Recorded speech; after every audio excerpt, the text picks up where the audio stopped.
Hello students, last class में हमने discuss किया कुलाम्स लॉ। इस लेक्चर में हम डिस्कस करेंगे कुलाम्स लॉ का सदिश निरूपण, vector form of Coulomb's law. एक चीज़ और क्लियर करें, उम्मीद करते हैं आप वीडियोस देख रहे होंगे, कमेंट भी मिल रहे हैं, उसका जवाब भी दे रहा हूं मैं। और कोई न्यूमेरिकल प्रॉब्लम हो तो उसे ज़रूर पिक के साथ सेंड करिए, उसके जवाब दिए जाएंगे। शुरू करते हैं। तो शुरू करते हैं कुलाम्स लॉ का वेक्टर फॉर्म। वेक्टर फॉर्म में क्योंकि बल एक सदिश राशि है और इसलिए उसमें दिशा भी होनी चाहिए उसके मान में। जो कुलाम्स लॉ का हमने पिछला फॉर्मूला पढ़ा था उसमें परिमाण तो था लेकिन दिशा नहीं थी, उसी के लिए हम फॉर्मूला डिराइव करना चाहते हैं। तो शुरू करते हैं।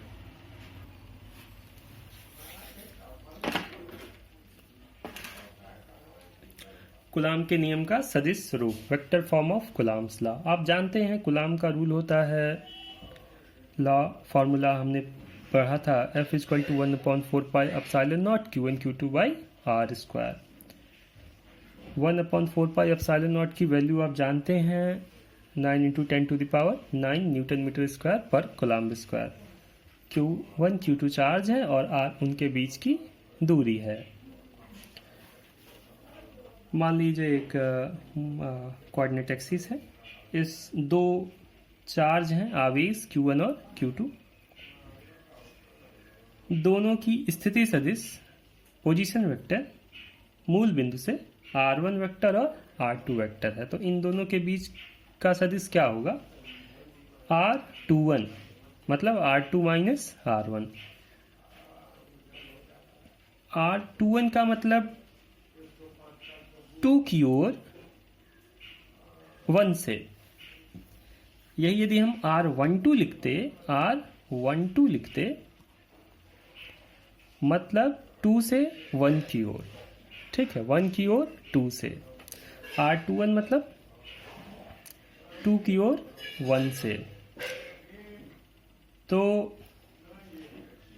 एक चीज और यहां क्लियर कर दूं कि जब दोनों चार्ज सेम होते हैं, सेम टाइप के होते हैं, मतलब दोनों पॉजिटिव होते हैं या दोनों निगेटिव होते हैं, तो उनके बीच फोर्स कैसा लगता है? रिपल्सन का, प्रतिकर्षण का। और जब दोनों अपोजिट होते हैं, एक पॉजिटिव होता है दूसरा निगेटिव होता है, तो दोनों एक दूसरे को आकर्षण करते हैं। एग्जाम्पल के लिए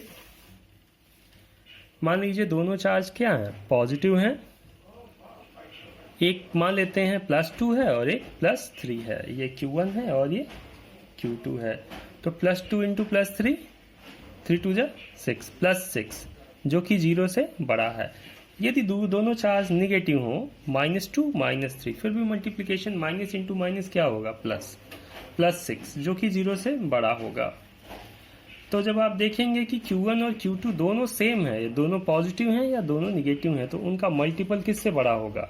0 से। इसी तरह यदि Q1 और Q2 को इस तरह ले लें कि एक पॉजिटिव हो दूसरा निगेटिव हो, +2 -3, 3 2 6, प्लस माइनस माइनस, तो एक प्लस है दूसरा माइनस है, तो आंसर कितना आया? -6। और ये 0 से -6 0 से छोटा है। इसी तरह यदि ये वाला माइनस हो ये प्लस हो, फिर भी कितना आएगा? -6, जो कि 0 से छोटा होगा। तो जब दोनों के साइन अपोजिट होते हैं तो निगेटिव आता है, जो 0 से छोटा होता है। यानी यदि Q1 Q2 दोनों अपोजिट हैं, अलग अलग तरीके के हैं, तो उनका मल्टीपल किससे छोटा होगा? 0।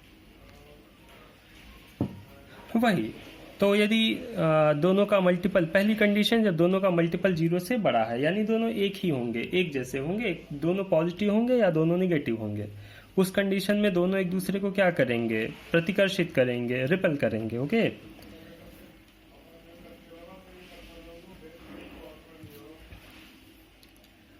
F12 मतलब 1 पे लगने वाला फोर्स 2 के कारण, और F21 मतलब 2 पे लगने वाला फोर्स 1 के कारण।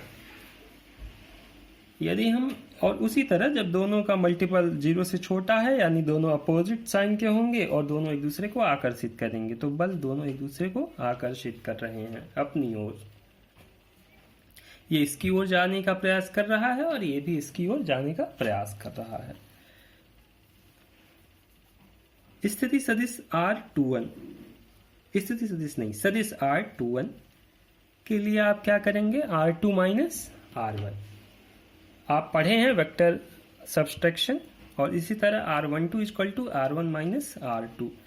आप देखें कि यदि मैं ऐसे कॉमन कर लूँ, माइनस कॉमन कर लूँ, तो ये क्या हो जाएगा, माइनस ब्रैकेट में R2 माइनस R1।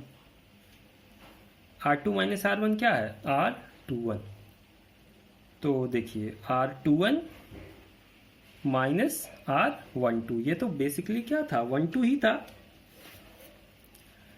मतलब 12 के लिए हम क्या यूज कर सकते हैं, यहाँ पे आप देखिए यदि कंफ्यूज हो रहे हैं, ये R12 था, हमने क्या किया, माइनस कॉमन लिया और अंदर क्या आ गया, ब्रैकेट के अंदर R21। तो ये आपका रिजल्ट है, पहला result R21 equal to minus R21। एकांक सदिश यूनिट वेक्टर, यूनिट वेक्टर क्या होता है, यूनिट वेक्टर में परिमाण एकांक होता है और उसकी दिशा होती है केवल। किसी भी वेक्टर का एकांक सदिश निकालने के लिए आप क्या करते हो, वेक्टर में उसके परिमाण से भाग दे देते हो।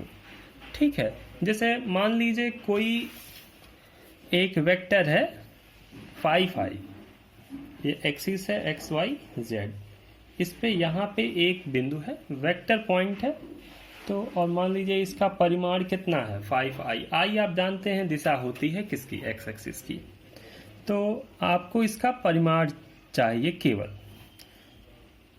तो यहाँ परिमाण निकालने के लिए भी आप जानते हैं, आप रूट ले लेते हैं, रूट लेके आप इसका स्क्वायर कर देते हैं एक्स स्क्वायर, तो इसी तरह 5 का स्क्वायर क्या करेंगे तो कितना आएगा 25, यानी जब आप 5i का मॉड ले रहे हैं तो कितना आ रहा है 5।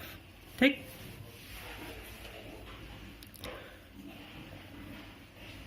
अब 5i एक वेक्टर है, उसमें आप इसके परिमाण से भाग दे दीजिए, 5 से 5 कैंसिल हो गया, केवल क्या बचा, i बचा। यानी जब आप किसी वेक्टर में उसकी दिशा उसके परिमाण मैग्नीट्यूड से भाग दे देते हैं तो आपके पास केवल क्या बचती है, दिशा बचती है। उसी तरह जब आप इस R21 वेक्टर में उसके परिमाण से भाग दे देंगे तो आपको क्या मिलेगी, इस वेक्टर की दिशा मिलेगी, जिसे आप R21 कैप से डिनोट करेंगे। इसी प्रकार R12 कैप के लिए आप R12 वेक्टर में R12 वेक्टर के परिमाण से भाग दे देंगे। परिमाण में यदि आप थोड़ा कंफ्यूज हैं तो किया जाए, परिमाण निकालने के लिए मान लीजिए कोई वेक्टर है xi प्लस yj, ठीक है, आपको इसका परिमाण चाहिए, आपको इसका परिमाण चाहिए, तो आप क्या करते हैं, under root X square plus Y square.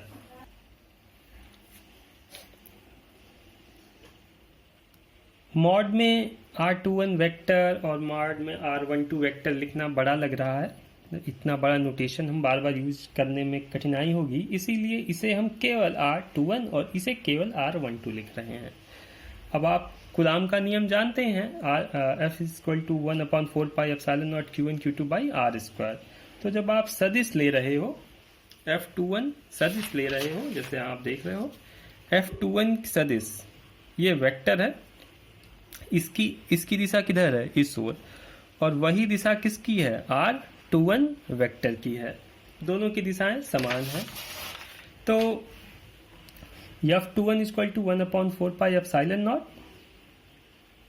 Q1 Q2 by R21², 2 से 1 के बीच की दूरी, लेकिन दिशा किसकी चाहिए आपको, दिशा चाहिए आपको R21 वेक्टर की, जो कौन देगा, उसका यूनिट वेक्टर देगा, इसीलिए यहाँ क्या लिख दिए, R21 यूनिट वेक्टर।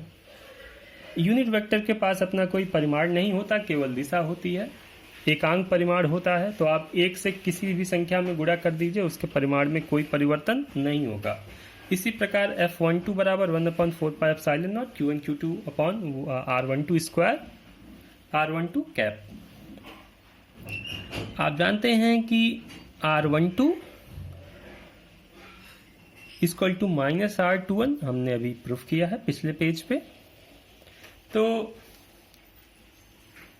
यदि हम R12 की जगह माइनस R21 लिख दें तो वो माइनस कहाँ आ जाएगा, यहाँ। इस प्रकार हम देख सकते हैं कि F21 equal to minus F12 vector, यानी दोनों बल, एक चार्ज, पहला चार्ज दूसरे चार्ज को जिस बल से प्रतिकर्षित कर रहा है, ये पहला, ये दूसरा,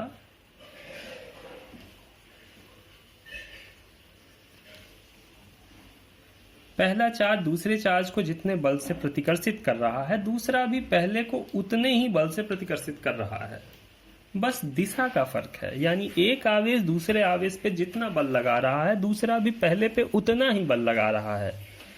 फर्क किसका है? केवल दिशा का। इससे रिलेटेड कोई प्रॉब्लम हो तो कमेंट बॉक्स में जाइए और कमेंट करिए।